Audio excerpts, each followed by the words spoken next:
I want you to describe your reputation in one word.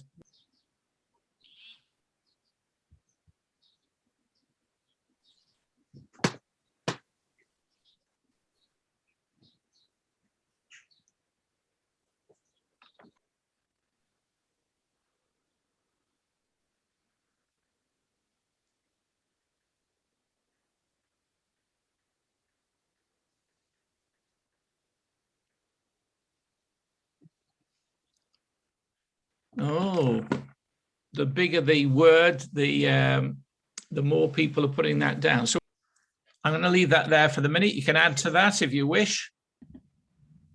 Just for Ollie's benefit, and just to remind everybody else at Marketing Crew, what we do is we get together to have discussions about the 4 pillars of marketing, and if it's SEO, if it's pay-per-click, if it's looking for your audience, if it's sales related, if it's referrals, they all fit under one of those 5 areas. It's who is your audience? How are you going to grab their attention and get them to lean forward? How are you engaging with people, your audience, in whatever method you do that? How then is that leading to a sale, and how do you approach that sale with your own attitude, your own success? Is it an area that you need to improve skills on? Most people then link back to getting more people into the pipeline, i.e. more audience, but they should be looking at how are you retaining your clients, how are you staying in touch with those clients, and then essentially, how are you using that relationship of trust that you've created to get them to introduce you to more of your targeted audience? And if we spend any amount of time there, and Ollie, I'd be delighted to talk to you separately after this call at another time, sometime this week, and talk a bit more specifically about where your strengths are, or what journey you're on, and where you want to strengthen that. I can perhaps give you some help from my experience. But they're the 5 areas, and generally I speak to most people, and because we tend to be solo entrepreneurs, or we've got limited human resources, there are a number of areas where we leak business out of those areas, or there's some areas where we fix one element, and because that's our business. So the idea of Marketing Crew is to pool ideas and resources, and generally have conversations about marketing that will inspire people or get people to try a different approach or improve. So now, marketing is like asking someone on a date, but branding is the reason to say yes. And I guess that's the golden word we want in our business, is to get more people in our target audience to say, yes, I want to work with you. Yes, I want you to do things for me. Now, I just asked you what your reputation is, what you believe your reputation is. And it'd be interesting if we asked everybody else in this room on a separate call to talk about everybody else on the call and ask them what they believe their reputation is, because the question was led us all into a little bit of a trap, because what you think of you is very important. What's equally important is what other people say about you when you're not in the room. Once in my time with Weller, employed some very expensive psychologists to come in, and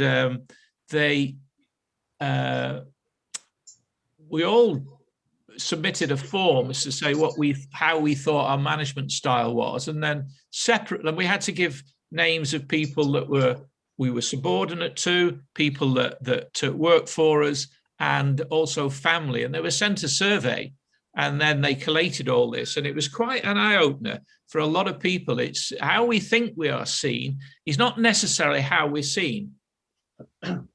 I thought this was, I'm a big fan of Seth Godin. I was listening to him this morning. If you don't know who Seth Godin is and you're really interested in marketing, look up Seth. Seth Godin created Permission Marketing. He's a very, very clever guy. And I was looking for quotes on branding, and he says, making promises and keeping them is a great way to build a brand. I'd like to think, although I didn't put anything into those words, I was too busy trying to work out the system. I think commitment and doing the thing you said you'd do long after the mood in which you said it has left you is very important.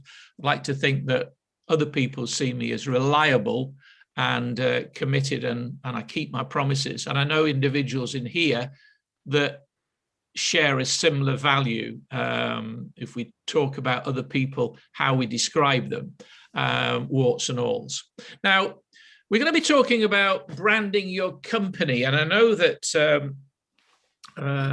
we become attached to names, we become attached to images, etc. And we're going to be talking about how we brand a company, how we're branding our present company. Are we happy with its branding? But before we need to know that, we need to know what is branding, and also, is branding important for the individual, for the solopreneur? What do we think? Go on, you can speak. Definitely. Yep. Absolutely. I think it's even more important, because you are your brand. You are the person that people develop relationships with. And there's certain people we really don't want to develop relationships. There's certain people we don't value. We wonder why we don't get business straight away, because we haven't established who we are and whether that matches people's expectations. And I thought this was particularly appropriate. Even individuals need to develop a brand for themselves, whatever their area of expertise. And you can take steps to make people think of you when they think of your field. So at a first visit like this, Ollie, you'll not even remember, unless you've taken notes, who everybody is and what they do, but that will only tell you a little bit. It won't tell you much more. So what I'd like to do is to, at the moment, I'm going to stop the share and just go around and ask for some views as to what branding is. I'm going to start with non-marketing people. Let me see. Let's start with, it's difficult to find non-marketing people. We're all into marketing. Rod, what's your view of branding? My view, as you know, from the start, it's always been to make sure that the name of the business isn't personal, but the business is extremely personal. So making sure that the people that come to the site or see me. They don't see a coffin. I can't believe how many funeral directors want to show flowers, coffins, memorials. Ridiculous. You know, they're not dealing with the bloody coffin. It's like today. I've got a funeral today. They don't want to see the coffin. They want to see a picture of their father, of their husband, you know, because that's who's in that coffin, isn't it? You know, so that's what I tried to achieve, and I think I have achieved it. So you are much larger than life as an individual. It'd be very difficult to hide your personality behind the coffin, but, or even in it.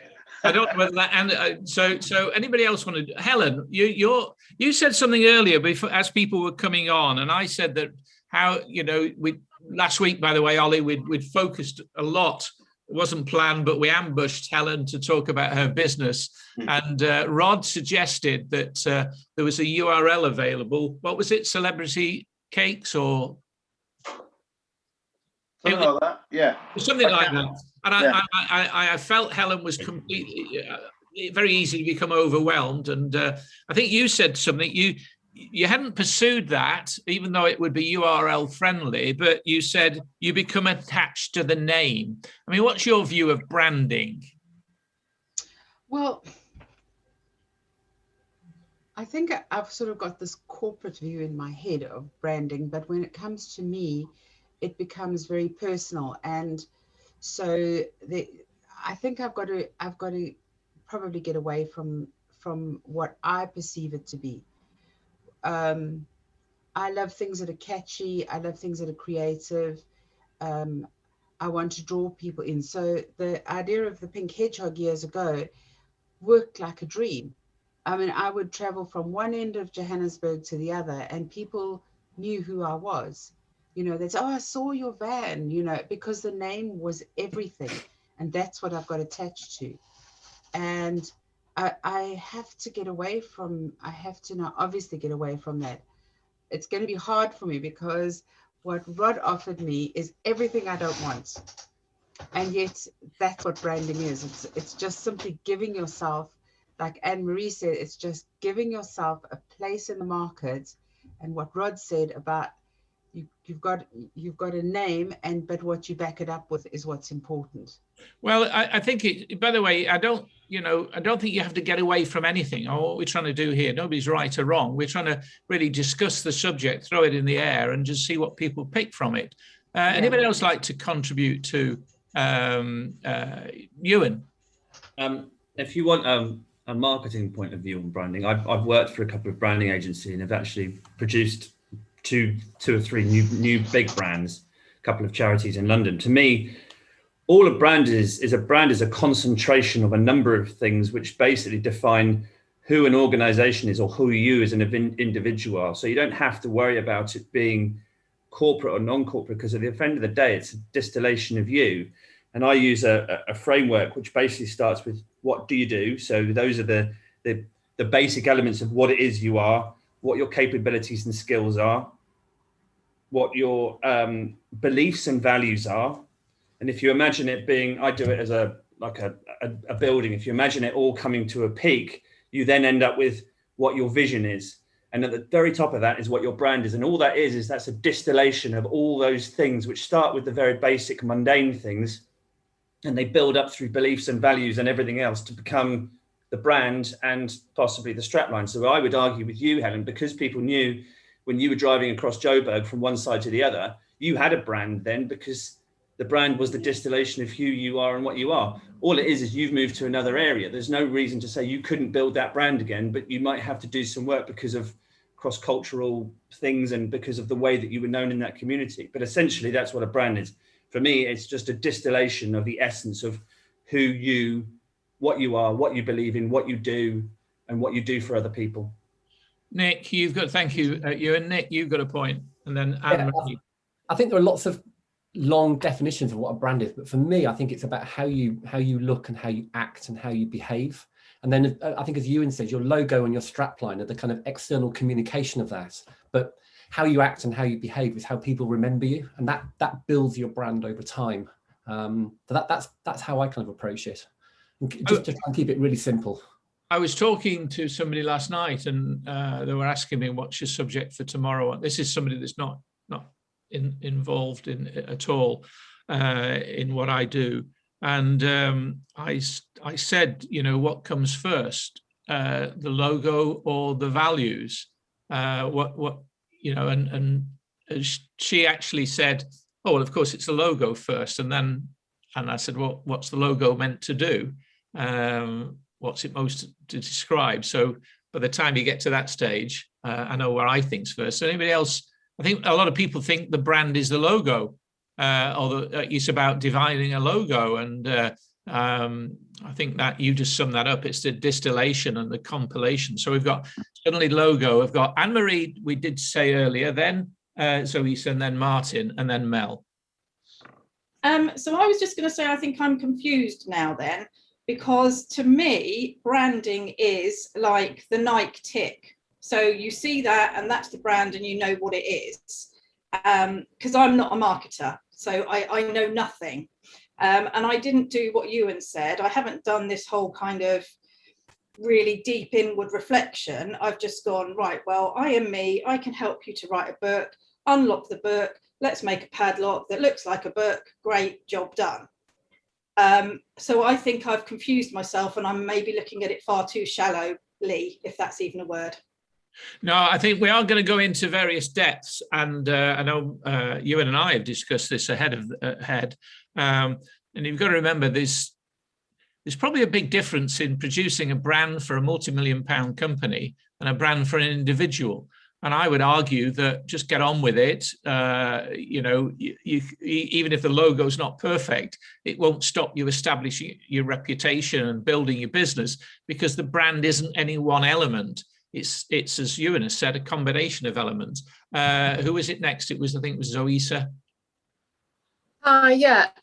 So for me, a brand is a visual representation of you. So your voice. It's like a way of putting what you want, again, what you were saying, what you want to get across, but it is like a visual interpretation of who you are and what you do. Okay, who you are and what you do, maybe also what you stand for. But that's part of who you are. So your values, your tone of voice, characteristics. Are you vibrant? Are you So it's all of that comes across in the colour, and it brings a certain energy and a vibrancy of who you are, ideally, to the picture. And perhaps how you stand out from everybody else, from your competitors. And I think maybe that is the real purpose of branding. Martin, and then Marcus, and then Ewan.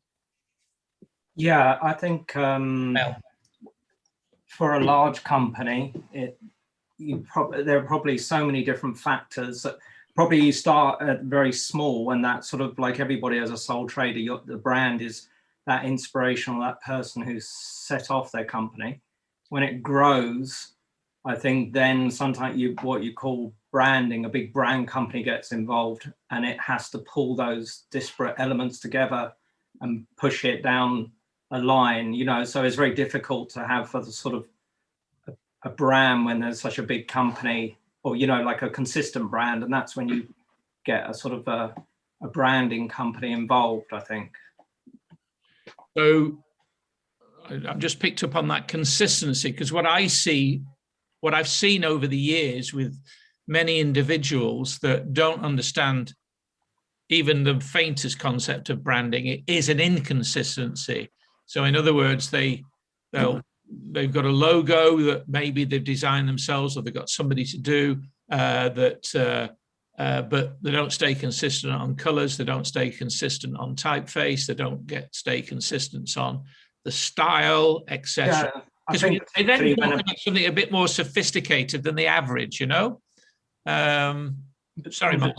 Sorry, and then, but yeah, particularly when a company starts to grow, I think that's when, at that point, and sort of all sorts of people doing random stuff, and then there's no like you say, consistent brand message.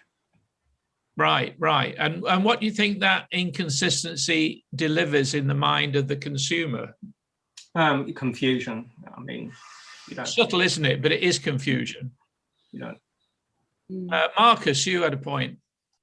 Yes, I mean, I obviously think a lot about branding, and spend a lot of time reading and studying it. And I think, just looking around the room in front of me, we've all got a brand. Everybody's got a brand. We're all individuals, but sometimes we don't understand our own brand. You need to get somebody to look at it and say what that brand is.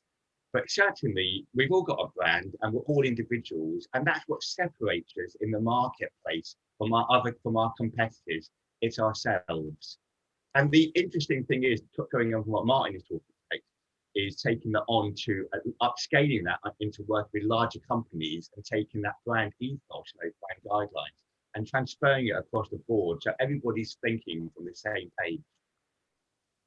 So I suppose when people, let's talk about, just for a moment, we're not all after bigger companies, but if a bigger company, I think one of the challenges we've all got as individuals is that the psychology of the fact that we are on our own, we are individual, and that can play down on how we approach pricing. It can play down on lots of different things. It can even play down on the type of businesses we'll go and try and create some business for. And yet the experience that somebody like Mel has got from advertising agencies, from Ewan and Kelly and their background and etc., could be a good fit for some of the bigger companies, that's for sure. But it's how we are seen. For instance, if we're going to develop business on LinkedIn, the first thing I would say is that when somebody goes and looks at your LinkedIn profile and they look at all that, what do they see? What do you want them to see? Do you want to see that you're quirky? Do you want them to see that you're great at, if you take business seriously, are you seen to be serious, or are you seen to be constantly, a bit here, there, everywhere, etc.? Mel, I know you put your hand up earlier, so I do apologise for that. Mel. That's right. I think people sometimes believe if they've got a logo, they've got a brand, and they haven't really. What they've got is a corporate identity. And I think there's a distinct difference between the two. Just picking up on a point you made just now about experience of advertising agencies. At McCann Erickson, we had brand planning tools, and we had a planning tool which was called Brand Health Check. And what we used this for was to create workshops with clients and prospects and take them through where their brand was now, the brand position, and where they wanted to take it to the brand ambition. And through a selling strategy, we take them through all the stages that we could interrogate their brand and move it forward in the way that they wanted it to. I mean, maybe that's for another time, because it's quite a lengthy, and I'll take people through it if they're interested, but it's quite a good process. Ewan, I think you were next, and you put your hand up again. I've forgotten. Yeah, no, I've done a similar thing actually, Mel, but just to go back to Anne-Marie, just to unconfuse you, what you quickly said then about what you've done was effectively, you've done exactly what I said, but you've just done it very quickly because it's you doing it. You've gone through, who am I, what do I believe, what do I like, what do I want to show myself as being? So you've kind of been through the process. It's not going through it in terms of the process I talked about is about someone external trying to look at you. Now, obviously, I'm not you, I'm not your company. So I have to understand you. And the way I understand you is first, what do you do? Then, what are your capabilities? Then what are your beliefs? And then you distill that up. For you to do it, you can do it very quickly because you go, I know who I am. I know what I want to do. I know everything else. So don't confuse it. You've done it. You've just done it because you know what you want to do. But it's tricky as well, isn't it, Ewan? Because I led off in saying, what do you believe your reputation is? But we like to think we know what that is, but what does the market think? Yeah, we've just actually just done a branding exercise for a lovely lady who is a sustainability consultant. And she has the problem that she sits between two fences. Sustainability is quite sort of, it's quite green and it's quite fluffy, but also she works with big corporates. So she wanted to position herself, and positioning is another thing altogether. She wanted to position herself between the two. So we went through that exercise with her and came up with a positioning that hopefully that she likes, that puts her through it. And she said, going through the exercise made her realize things she hadn't even thought about, because it made her think about some of the things and building up that process to the point where we came up, we actually just changed her logo slightly, but all we did was tweak her logo because her logo still worked, but actually the brand behind it and the strap line and some of those things behind it would change quite fundamentally. So and what's changed is it's changed the way that, not the logo, but it's changed the way that she talks about herself in her website and the way that she talks about herself in her communications into other people, to position herself halfway between that corporate and sustainability world. Rod? The important thing for me has been to look corporate, to look like a big company, to give so members of the public can see that we mean business. We drive a brand new van, we have our own hearse, we have our own registration plates. We look corporate, but our strengths and our weaknesses are related, aren't they? So consequently, I am only a sole trader. I bring everybody in as and when I need them, so I can deliver the personal side of it. But I realise that also has a weakness because, of course, the larger companies have lots of people working for them. So something happened to me, you're in trouble. Now, Rod's raised a point, and then I'll come to Ollie, is to look corporate. And I have to say, when I left corporate, I was serving on the board. I was general manager of a very large division. That was my view. And my first brand, my first company was called, my first branding of me was Brand Performance. And so I wanted to appear bigger than I actually was. But that was for my benefit. The person that the corporate world knows you're not bigger than that. So that's a juxtaposition. Is it that only by looking big corporate is the only way to do business? I'm not sure that it is. In fact, I was in the hairdressing world for many, many years. People, a typical hairdresser is, curl up and dye and all these, what was it? I think there was a men's hairdressers in South Wales called Fat Boy Slim. No, not Fat Boy, Fat Boy Trim. That was it. Fat Boy Trim, not Fat Boy Slim. So that is interesting. And what happened in hairdressing? Eventually, you suddenly got Vidal Sassoon, the individual. Then you got John Frieda, and you suddenly got individuals that were trading on their name.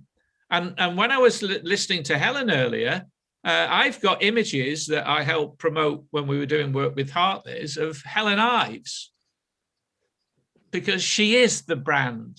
She is the creative. So what would be wrong with Helen Ives creative cakes or celebration cakes or whatever? Ollie was first, then Nick.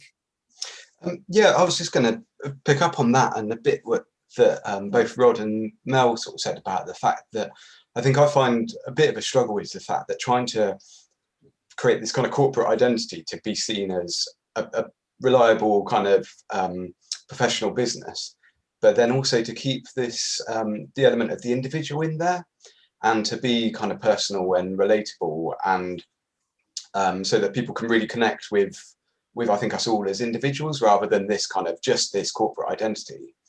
And yeah, I kind of struggle with that. I think finding this kind of this sweet spot of having the two that kind of work together really. It's an interesting one. Was it Rebecca? Yeah. No, Rebecca, ladies first, then Nick. Yeah, just what Ollie was saying about that sweet spot. And I think that's where I'm realizing that social media more and more, you can use that as the channels. You've got your portfolio that's very professional and on your website, say, where you're really trying to drum up work and reassure people, but on your social media channels you can show way more of your personality behind the scenes, that kind of thing, and interact with people, like actually send messages and talk to your audience. I haven't really done this, but that's, yeah. Right, it probably sets another challenge, doesn't it? Because yeah, it does. Social media channels and you're seen as one thing there. I mean, nowadays when people are being interviewed, I imagine recruiters, and Mel could confirm this, will be already researching how somebody is, you know, you're giving a CV of what you say that you've done, but they'll be researching behind that and asking for other people's opinions and looking at their Facebook page and see that every weekend they're absolutely plastered, and you know, you can't hide, can you? So and if an individual is their brand, they've got to make sure that all of their things fit together, you know. That's why I've come off TikTok. I just can't do those dances. I don't want to do those dances. Nick. Yeah, Paul, the comment or the debate we just had then around, do we want to look corporate and is that a good thing? I think that's really interesting because I think being corporate actually has quite a lot of negative connotations as well. You know, corporates are impersonal. They don't pay the correct rates of tax. They're not local. They're not in the community. Whereas a business that's run by either an individual or a small group, you can really home in on your market and you can know your market and you can respond quickly. You can act quickly. You can act professionally. So I think there's actually a smaller business has a great opportunity to develop a really strong brand that is completely the antithesis of a big corporate multinational. So I don't think we should be chasing that holy grail at all. I think we should be looking to run well-positioned businesses that respond and know our market.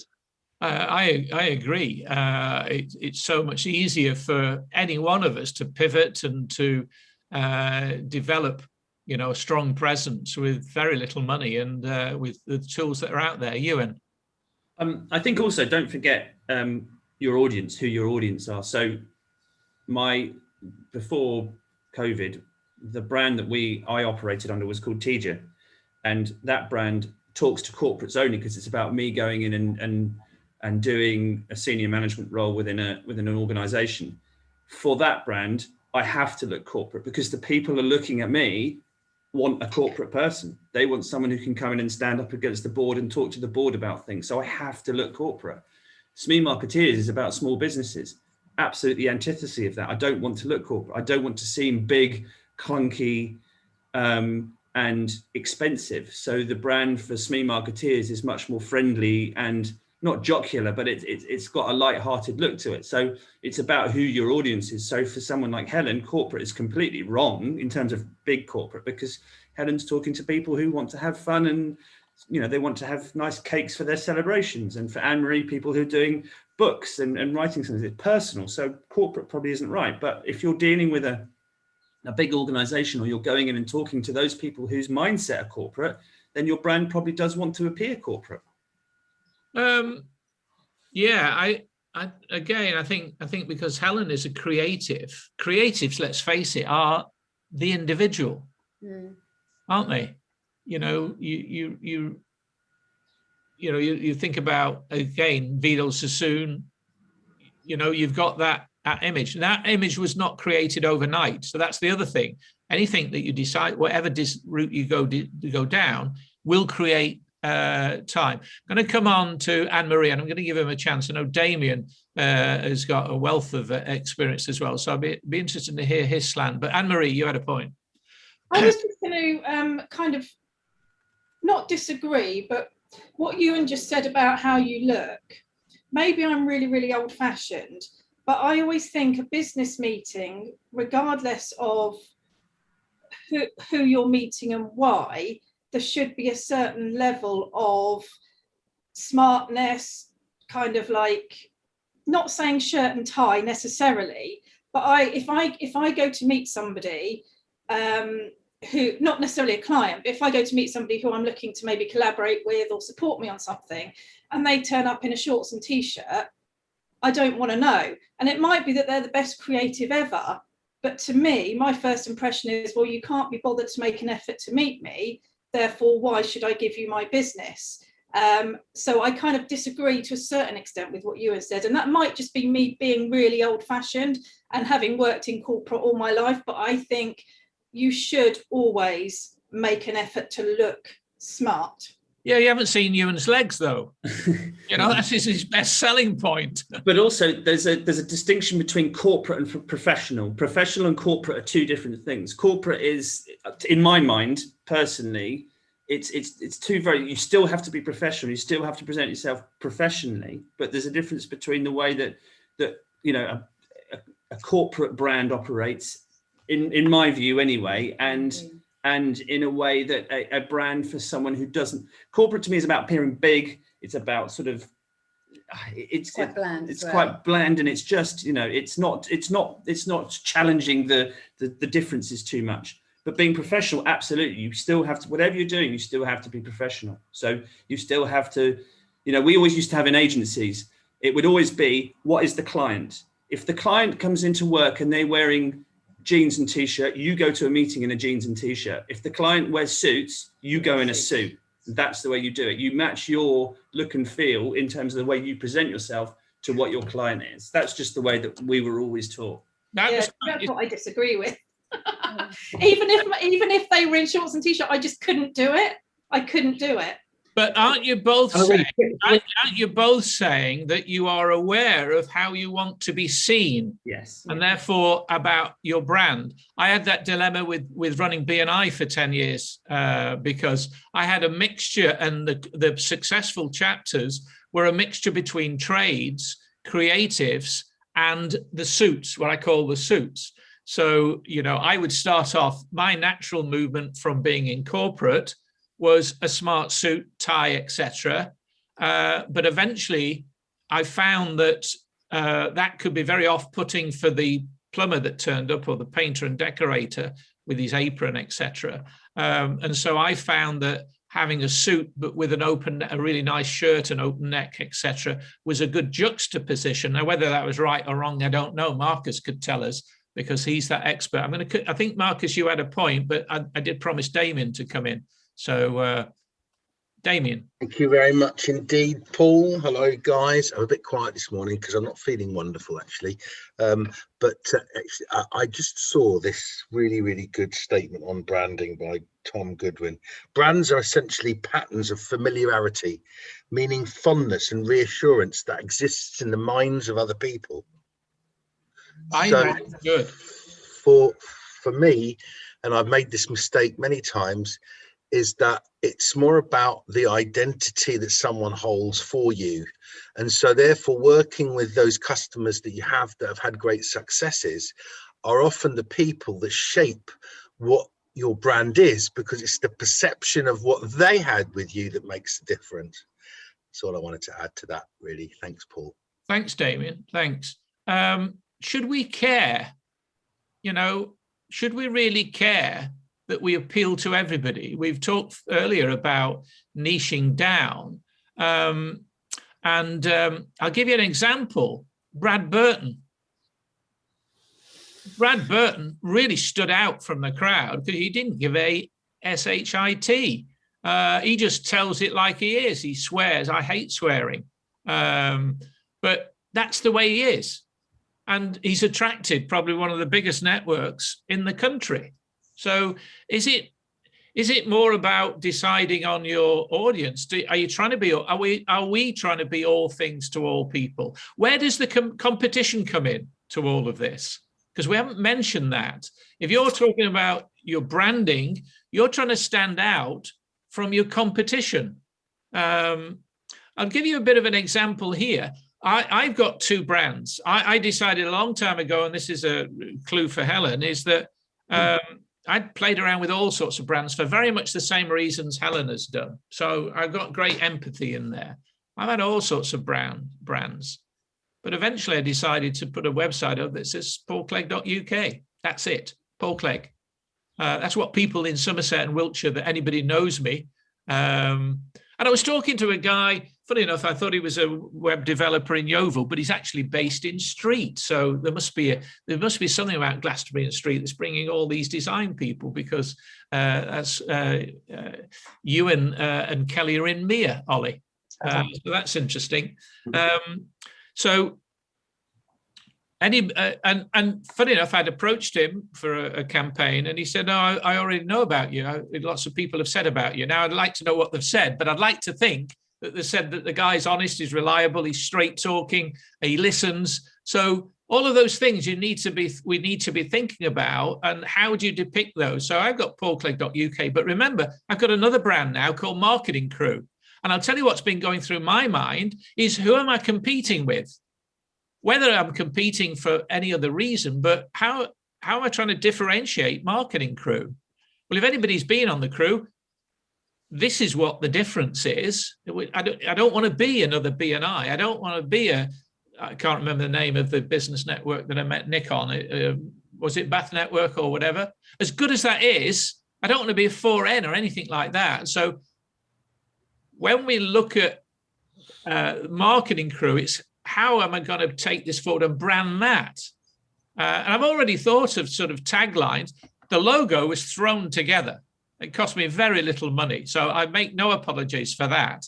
And I think one of the things that I want to do is to start to think about really paying some decent money for a logo. But at the moment, it's building the way I would want to do. And a tagline could be, join the conversation.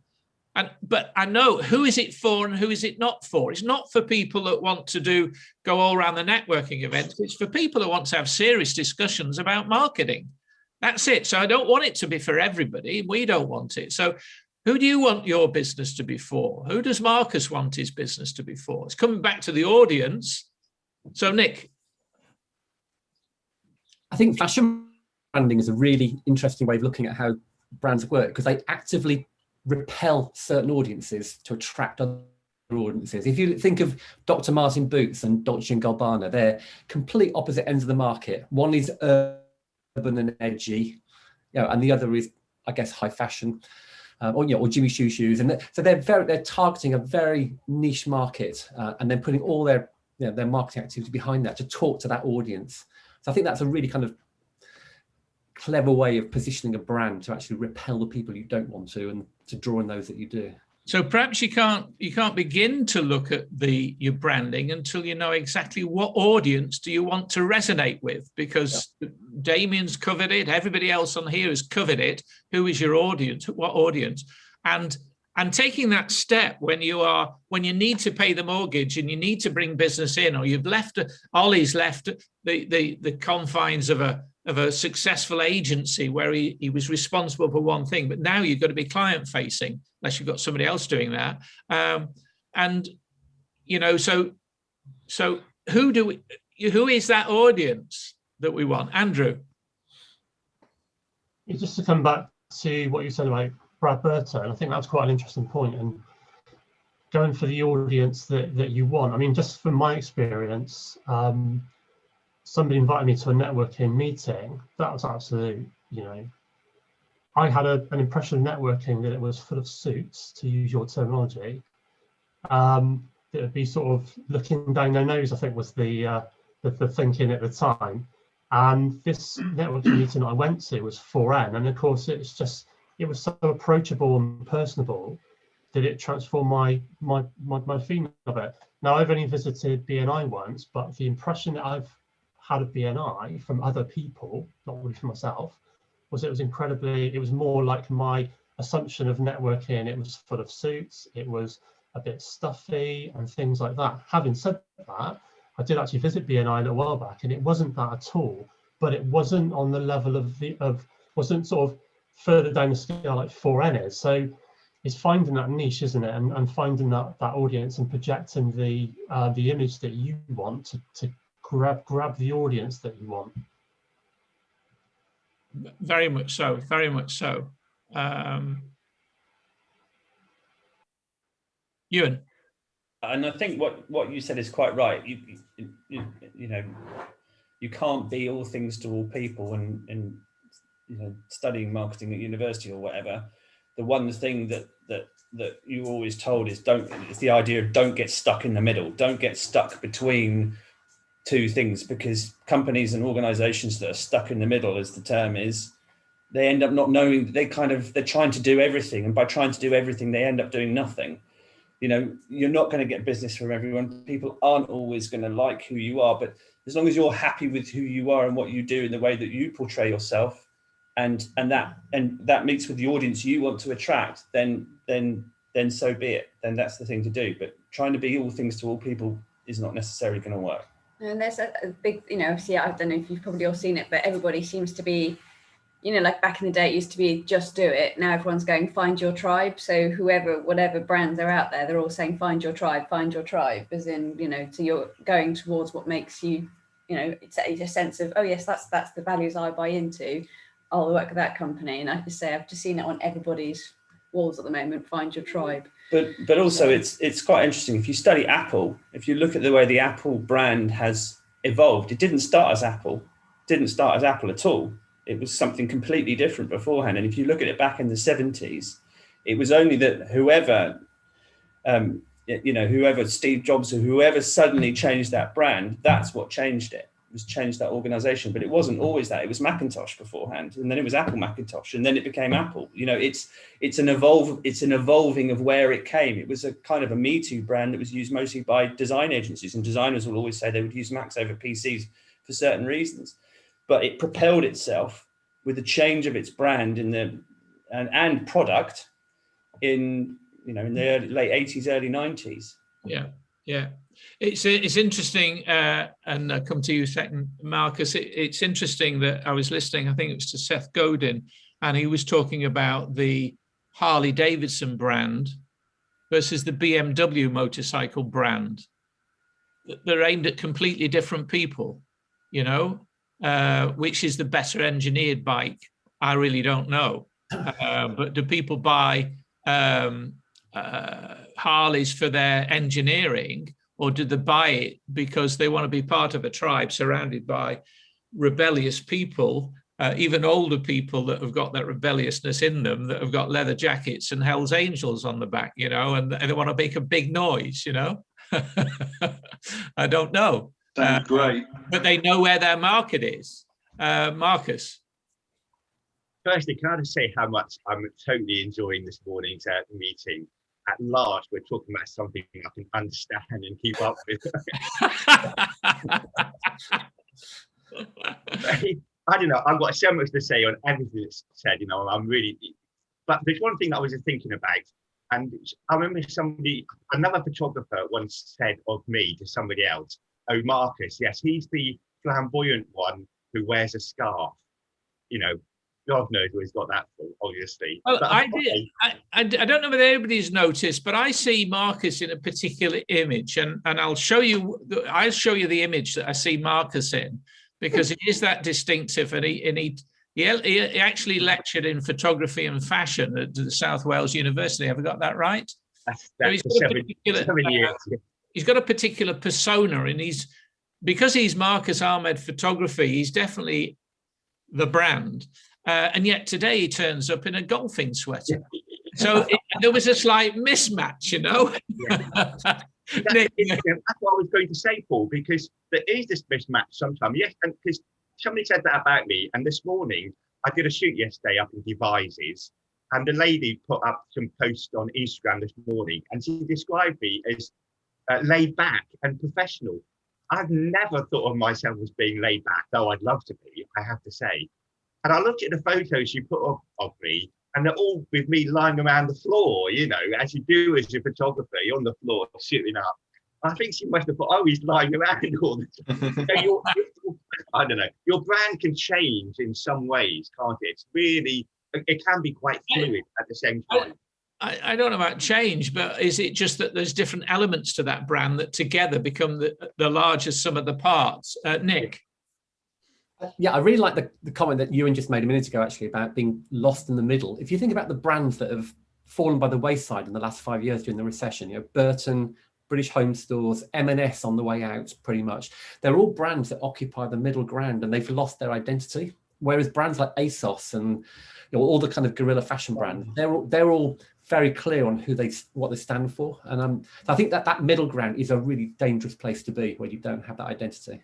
Or you've got to think, if the market shifts, then how do you move that brand? And that I must admit, I even thought. But when you're an oil tanker like M&S, how do you do that quickly? Yeah, because you know you've got to then end up in a rebrand or whatever.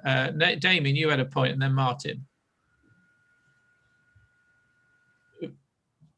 It was only just to pick up on Marcus, really. But the reason why they say you're laid back, Marcus, is because the person that's doing the photo shoot absolutely is horrifically worried about photo shoots, and you made them feel relaxed.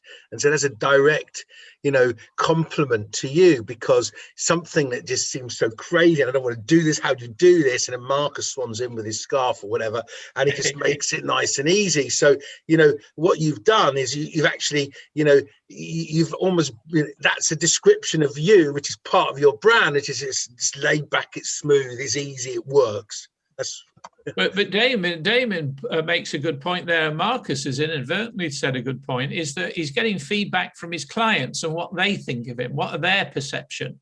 Now, if everybody said that apart from being professional, Marcus was laid back, maybe that should be part of the brand. I don't know. I think we've got to know what we believe our strengths are, but we need to test that. We need to find out. It's not good enough to know what we believe our reputation is. It's being aware of what others say, because it is about your reputation. Your brand is a reputation, really. It's about what others say about you behind your back. Martin, have you got your hand up there? Yeah. No, I was just following on from what Nick was saying about adapting. So, I mean, for Apple, for instance, they were kind of on the way down, but they moved with the times, and really they evolved the iPlayer, you know, iPods, and you know, music. You know, that's what basically saved their brand. But they were bold rather than just ploughing on and saying this is what we do. They moved with the time. You know, and now their computers are successful again, but at that point they were wavering. Well, was it their brand that was failing, or was it their business that was failing because they weren't strong enough for brand? I've always felt that when I think of Apple, I think it was think differently. You know, it was for the rebels, it was for the creatives, it was for the people that wanted to be different. That's probably why I love them. But the fact that there wasn't enough of the you know, how they were failing was more probably to do with, I don't know, producing products that at the time not enough people wanted, and they didn't get their costumes right, because he wasn't renowned for that. But yeah, probably. But they sort of align themselves with a sort of music industry, and then people would then buy their computers to then put their music on. You know, somehow that the computers started to go into the home again. You know, whereas it was really like a niche for creatives before that. But again, I think without going too deeply, because we could really get down this rabbit hole, is that to do with the business and the choice of products? whereas the branding has always been fairly consistent. It's for people that want to stand out and for creative people that wanted, what was it? Think differently. That was one of their taglines. Ewan? Their branding actually fundamentally changed. It Right. changed from the Apple Mac that was, it had that sort of the ones with those computers, which were just sort of a blob, a big monitor that used to sit in all those design agencies. I'm sure anyone who's worked in design agencies has seen, they were all bright colors. But their brand wasn't Apple. There was no Apple involved. It was Macintosh, and it was that. They suddenly then, and I think it was, as Martin said, I think they just made I don't know, but I'm guessing they just made a decision as they saw their market was diminishing, because it was design agencies, it was creatives who knew the wonder of the Macintosh and the way that it works is much better than a PC. But they thought our market's just going. So they changed everything, and they introduced new products and a new brand at the same time. And also, if you look at the 7 Ps of marketing, price, product, promotion, and all that, they changed the way that they sold it. Their shops were completely different. Their marketing, they just changed everything, and they launched a new brand at the well, and they just completely shifted their positioning, which is a fundamentally incredible thing that they did, really. I think, Paul, you put them up one of our meetings. You had their branding from the sort of 60s, 70s all the way through, and it had gone from this sort of very advert of a computer to, like you say, to think differently. And I think when they started to bring in think differently, like you say, that's when it's been very consistently think differently from whenever that was. I think it was the 80s or not. I think it was the 80s. I remember the billboards you showed us that they'd done. And it's funny because people say, do you use a PC or a Mac? They don't say, do you use a PC or an Apple? Yeah, that's a good point. And that's their old brand, Macintosh. And again, they were up against the IBM and the corporates, and I think the IBM said there was really only a market. The guy that owned, the head of IBM, said he thought there was only really a market for about 5 personal computers in the world, and yet we've got them on our phones now. I'm looking around the room, and there's one. I think there's one. Who's the one person here who's got a very clear brand? You need to know what they do, but who do you think's got a very, very easy brand to portray? Rod. Yeah, Rod. I don't. I think it's Manny. Yeah, Manny. Manny's got such a clear brand. Now, okay, you need to remember he's a funeral director, funeral arranger, but he's a Sikh funeral director. He's not Hindu's funeral director. He's not a Christian funeral director. Rod is all of those things. But I tell you what, he's not as good a Sikh funeral director as Manny is. And yet he knows more about funerals than Manny. Yeah. Or maybe. So can you see, so what is it about Manny that's different? He's different. He's actually gone for a niche. Is that niche worthy or big enough? I say it is. Who has got the most difficult jobs here in branding? The web designers. Yeah, commodities. Oh, I don't know. Well, is a web a commodity? I don't know. I think, but I suppose it's an essential. But how do you turn a web designer into something more than a commodity? Because commodities market on price. Well, Neil Patel's done it incredibly well, hasn't he? Well, is he a web designer or is he a marketing and I'm talking of that. Yeah. But that isn't that interesting. That, and I know from a B&I point of view, when we looked for business categories, the biggest response we ever got, and I've done loads of campaigns and launched lots of chapters, were web designers and photographers. Apart from financial advisors, they want to be on everything. But web designers and photographers were the people that needed the business the most. So what is it has made Nick successful? What is it been Marcus successful? What is it the web designers? Where do you think your challenges may lie, Ollie? Yeah, I think it's probably, like you're saying, but there are a lot of competition around. And as you alluded to earlier, I mean, it's great that this area seems to attract, where I am, particularly a lot of creative types. And so there is a lot of competition. So it's kind of finding a way to differentiate ourselves, and whether that's through our kind of like our reputation, or probably more through our kind of style, the style of work which we produce. I think it's finding that kind of, a bit like you're sort of saying, similar to sort of Manny, but obviously very different, that finding that niche, whether you go for certain types of companies or certain sizes of companies. So I think, yeah, for me, I think my challenge is, yeah, definitely finding a way to kind of relate to other kind of local businesses that would then want to use me as their kind of preferred designer, really. Well, you just said something there, which is, first of all, your reputation, people that know you. And I guess that in all of our cases, when we start a business, we want them to see us. You want to reach out to people that know you. But after that, I mean, I've talked to Nick at length about his particular area of expertise. If Marcus has been fashion, Nick has been food. Am I right? You know, if I think about a photographer for food or for a food company and wants to, you know, take part in that branding exercise, I probably would lean towards Nick. That doesn't say he's any better photographer or whatever, you know. But that is already in the little while I've known Nick. That's the impression I've got. That's where I believe your reputation is established. And yet the only thing I've seen is your article on that. So I don't know why that is. Yeah, it's interesting, Paul. That is definitely a niche, but I've actually over the last kind of 3 to 4 months, it's quite evident that a lot of those producers don't have the funds to invest in branding photography, whereas other businesses do. So it's I think you have to be known for something, but it doesn't mean that you can't do other things. But you need to decide where you're going to spend your marketing and put your marketing buck. I suppose you're right. Andrew, this is not my thoughts about Andrew is that he's very competent, very willing, but underprices himself.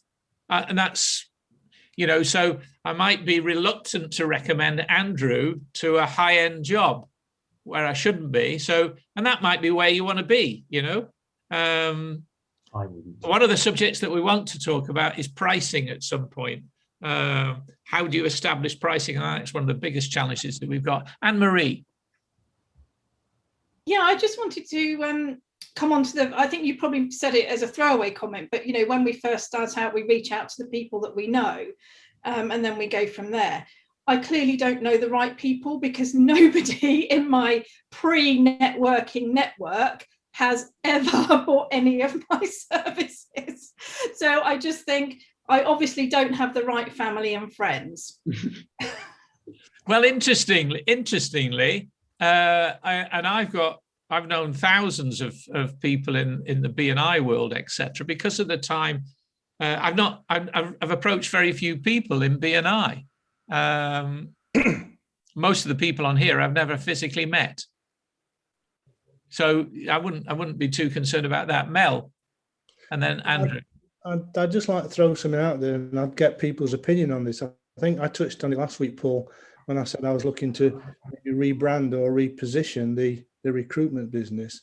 And I think so we've got Marketing Resources Group, and I wanted to look at that in 2 areas. One was I thought it was a bit restrictive to just marketing people, and 2, I wanted to put a benefit or a sort of a customer benefit in there. So what I'm looking at now is MRG Recruitment Solutions, and I know you've got some sort of downer on 3-letter acronyms, but I wanted to get what we do in there and also a benefit to clients or prospects. So it's MRG Recruitment Solutions, and then I've got the tag underneath is marketing, creative, digital and sales. So just like to get people's opinion on the 2.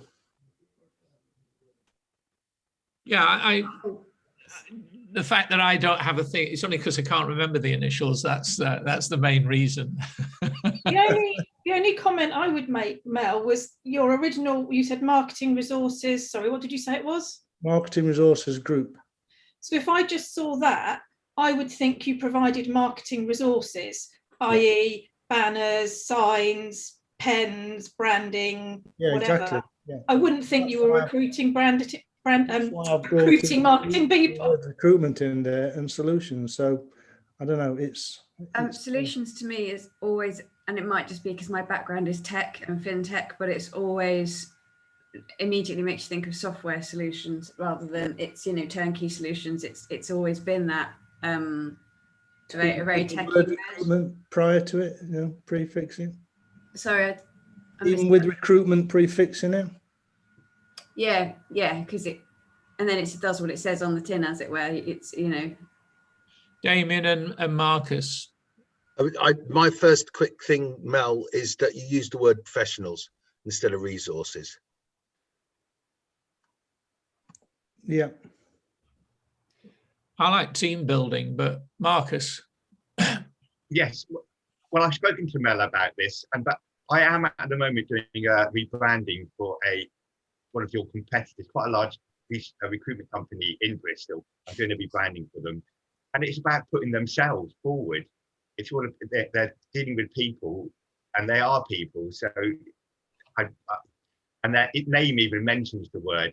So, but I do realise there's a challenge with recruitment companies in that you have got two clients. You're selling it to somebody, and also you've got to appeal to your product as well, i.e., the people you're recruiting as well as the recruiters. So anyhow, my answer would be put yourself centre forward. And I've said that stupid. Yes, that's right. You did, yeah.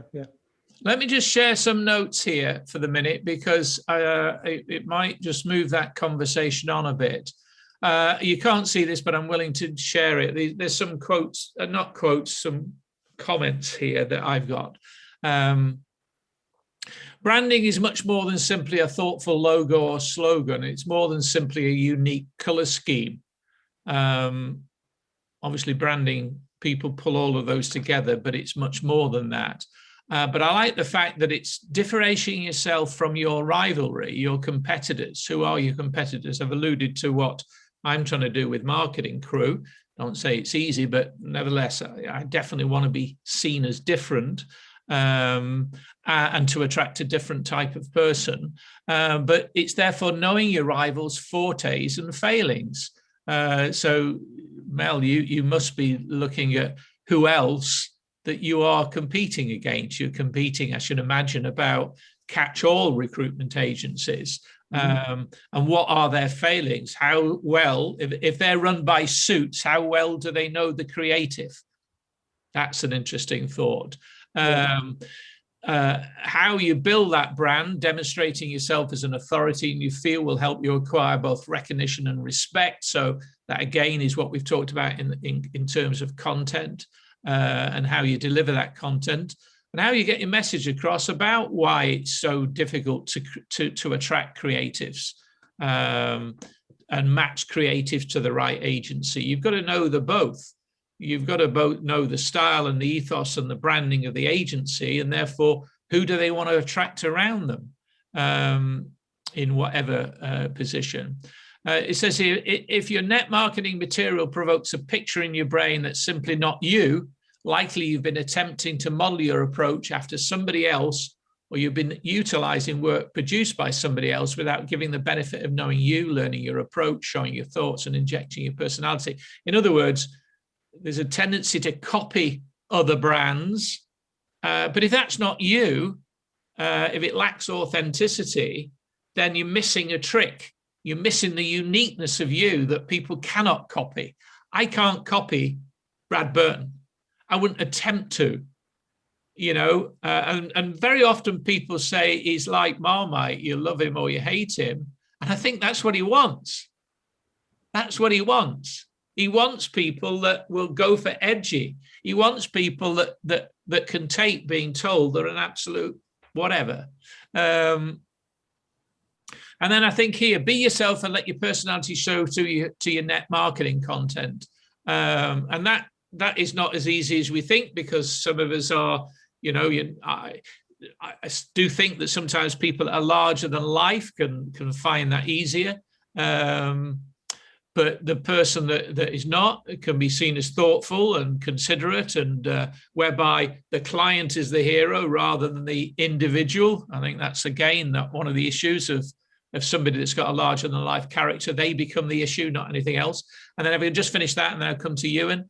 There's a lot of discussion about branding in regard to net marketing. The basics of branding are to determine the picture you wish to portray and what message you wish to drive home. While a few individuals may write a book on how to brand your business, there are truly only a handful of elements to consider: your image, your intent, and your message. Ewan. I think it's just really interesting that within that excellent recap, you mentioned a brand when describing a brand. You said it's a Marmite brand. Marmite is a brand.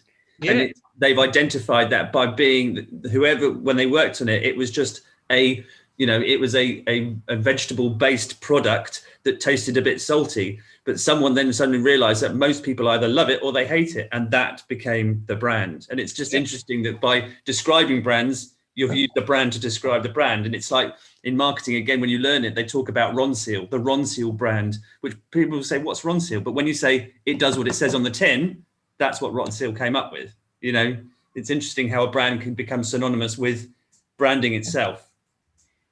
Rebecca.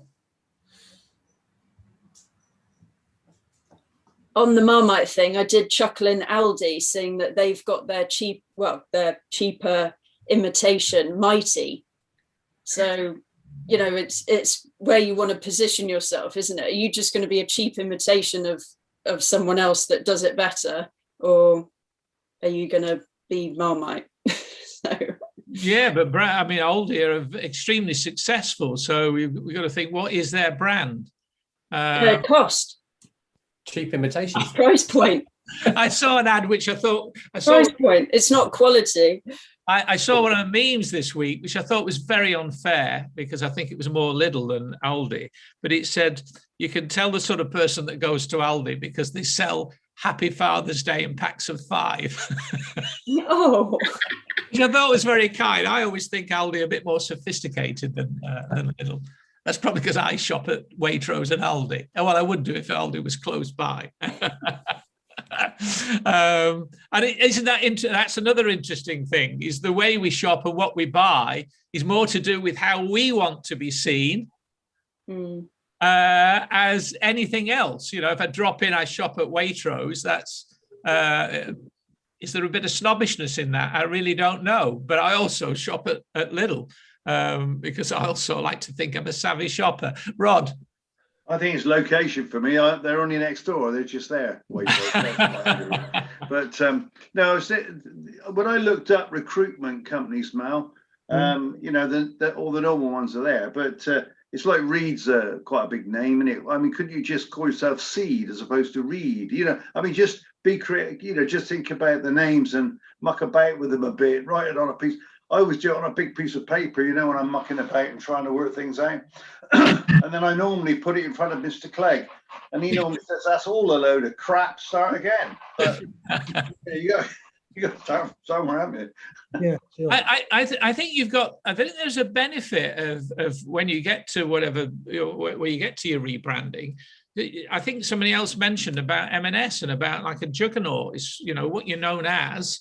And what do you want to be known as? And if you're not known as anything, I don't mean you, Mel. If you're starting out fresh, you've got a wonderful opportunity. But you need to consider more than just the logo. I'm not, you know, I'm talking to everybody now. We all need to be thinking of more than the logo. It's who are we? What do we want people to see us as? What are our strengths, and where are we going to position against the competitor? What are their weaknesses? So I think that's the challenge. Martin. Yeah, no, I mean, I totally agree that the brand, like who you are, is important, but I think it's also very important that your identity, that your images and the color and your logo is aligned with who you are. I mean, sometimes you see companies which offer a product and you'd say their brand, what they're offering is excellent, but what you see is completely misaligned. It doesn't represent who they are. So like, for instance, there's like a education company called QMon, which, you know, they really teach mathematics and English to young people.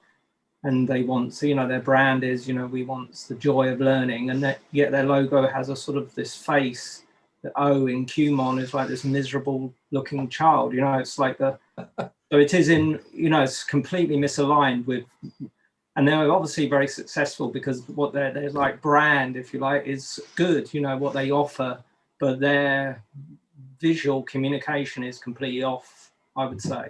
You know, so I think it is really important to align that as well. Ewan. slightly off topic, but just interesting what Rebecca talked about, and then talking about way back in the day, many years ago, I did my dissertation on what's called the wheel of retailing. The wheel of retailing basically says that retailing is cyclical, and what happens is every retailer they come in on price, and then they try to up their brand because they realize they can't compete on price, which is interesting when we're talking about pricing coming in. So you look at Audi as being a cheaper brand, but if you look at them, they're actually trying to force their market position up. They're trying to focus on the Good Housekeeping Awards and the Good Taste Awards. There's a new brand coming in, which will take that place. It's called Mere, M-E-R-E. It's coming in from Russia. They will basically take the bottom of the wheel, and the wheel will keep turning. And when I did it, it was Tesco's versus Sainsbury's, and it was about that. So it's interesting how they all realize that actually it's price, and then they try and build the brand and try and improve the mindset of that product. And the problem with M&S is M&S has always just been stuck with an audience right in the middle, not knowing where it is. I think also Aldi, they've got one eye on the bigger brands, but one eye on Lidl, haven't they? They want to differentiate themselves from Lidl, and yet Lidl, if you look at some of their new superstores, are quite impressive, certainly compared to the one in Wells. Let me just share something here, just as we begin to close. In my notes here, and I'll send this out. I'll put this in the crew community. There's a very good article on HubSpot about building a brand, and I've highlighted a few things there. So I'm not going to go through that, but that's one of the things. But I wanted to bring out this, and I think it's, to me, this particular document actually emphasized Marcus's brand. So it's interesting, and what I think the takeaway could be is thinking about, are we happy with our brand, and is there a consistency across the brand? And so if you look at this is Marcus's a lead magnet. It's a takeaway. It's a document that actually that he sends out to help educate his market about men's personal branding. So if you look at this, well, I'm not sure if it's showing the document yet that you want to show. Oh God! Right, hang on. Let's just go back again. I must study this again. So I need somebody else that will do this. Can we see this now? Yeah. Right, so you've got this document, men's personal branding, style, clarity, vision. Nice.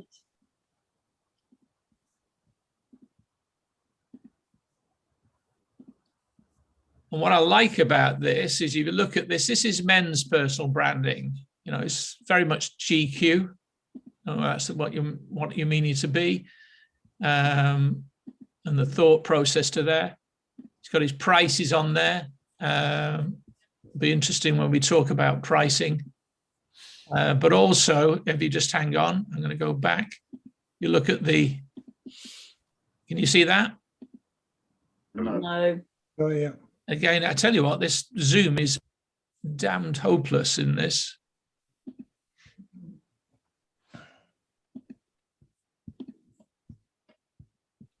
There's a consistency. You got it now? Yep. Yeah. So you've got women's branding. So who's going to ask for this? Who's going to find this interesting? What's it going to do? There's a consistency across both of these. It's branding photography, and one appeals to women that want to brand themselves or brand their image, but there's a consistency across that.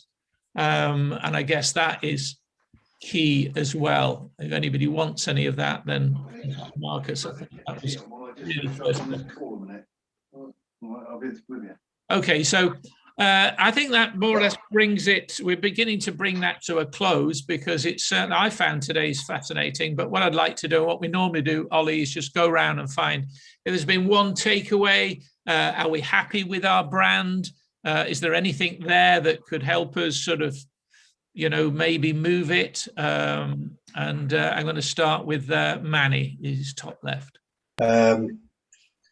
It just gives me a bit more confidence because I haven't got I've got a landing page, but my brand is me at the moment. So I'm staying with that at the moment. It gives me more confidence about what we talked about today.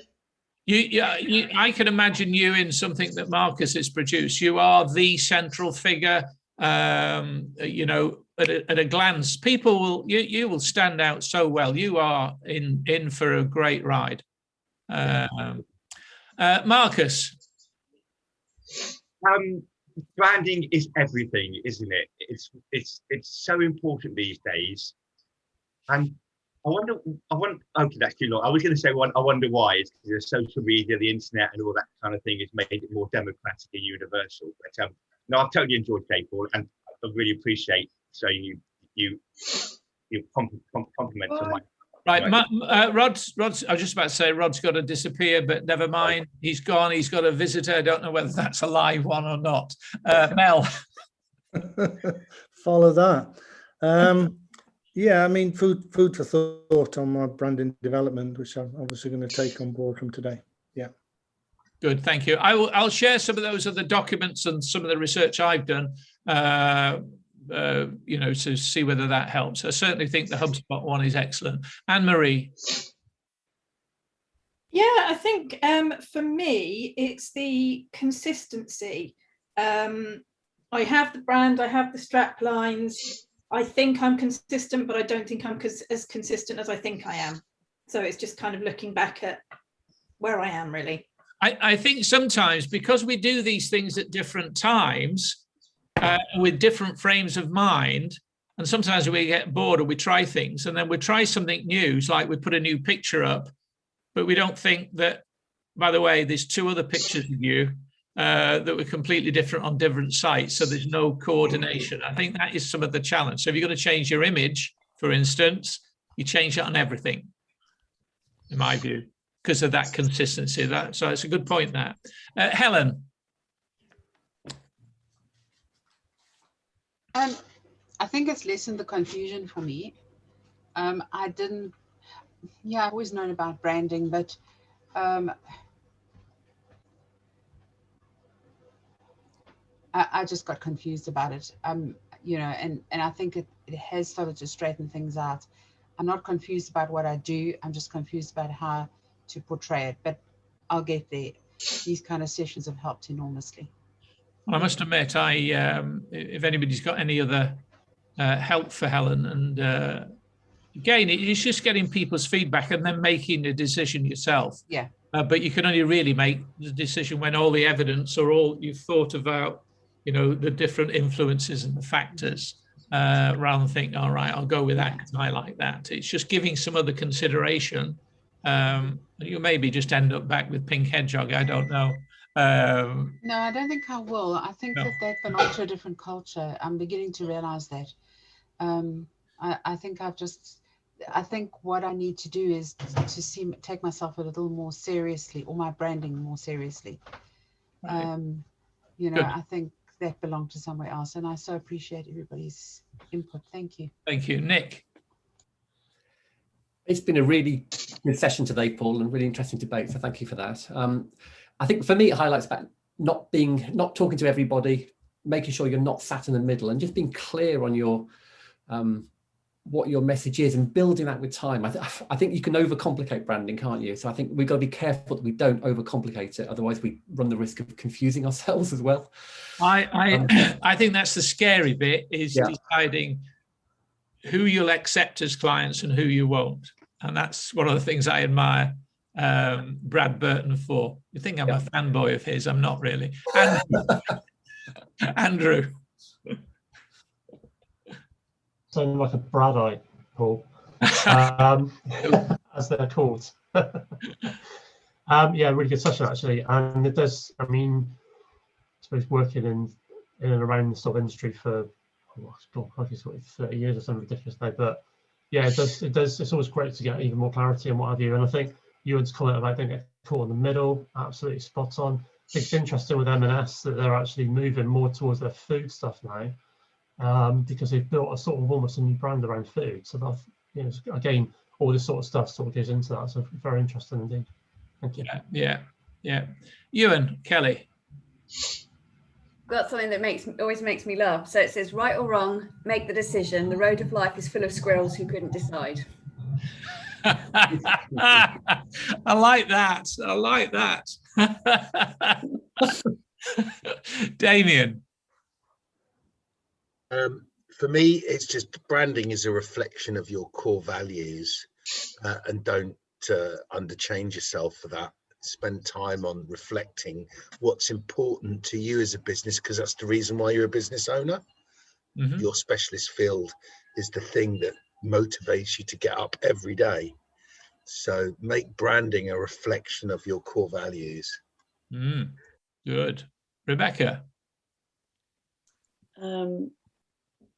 Yeah, really useful session. And again, it's just good spending this time thinking about how you're, actually I sort of wrote down audience, evidence and brand, just sort of thinking how your brand and all that means, where's your evidence that supports that brand, your testimonials, your case studies, and who that audience, who it will appeal to. So I'm still trying to align it all, but that was really useful.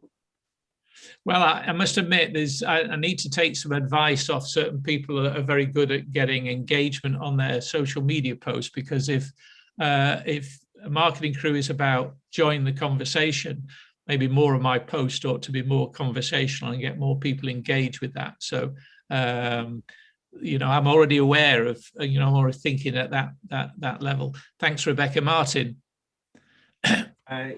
Yeah, it's yeah, even though I've spent like 35 years sort of helping people look a certain way or companies look a certain way, it's interesting when it comes to yourself and thinking how you're going to align yourself to like you say, not be in the middle and who you are. So I'm sort of in the middle of that process. So it was a really interesting talk. Actually, the common myth is that most web designers, the last thing they look at is their own website, and in hairdressing, the last person to get the hair done is the hairdresser. Ollie, it's your first visit. What was your impression, and were there any takeaways? Yeah, definitely. Yeah, just want to say how nice it is to meet everyone. I've really enjoyed it, and thanks to Damien for inviting me along. I think my main takeaways was firstly about it's kind of injecting the brand with more kind of personality and uniqueness. And I think from what Rebecca said was about using social media to kind of do that, to portray the individual.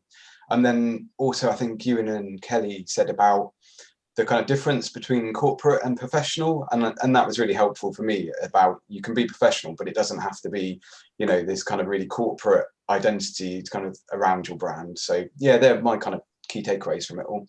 And also corporate speak. I mean, I was thinking when Ewan was saying that, there is a certain language that people expect, but corporate are terrible at their terminology they use to sort of outposition themselves in the hierarchy.